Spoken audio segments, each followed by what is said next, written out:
Usahay, lisod kayo ang atong sitwasyon. Kanang feeling mo, kapoy na kayo. Kamay na lang kuwang, mag-give up na ka.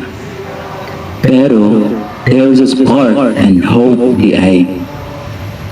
Kaya sa mga pagsulay, kadunay rason na ang tanan.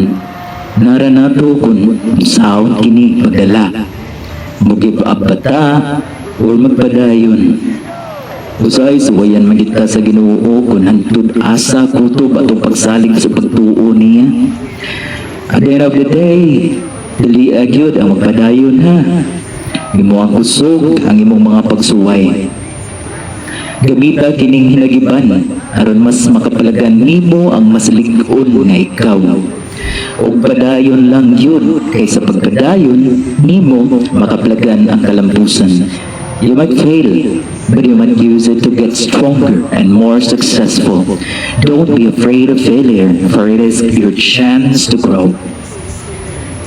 As they say, there are only two kinds of person in a competition, a winner and a learner. O kung sa man imong problema karon, ayaw ka wala sa paglaom ha. Viva Pete Senior!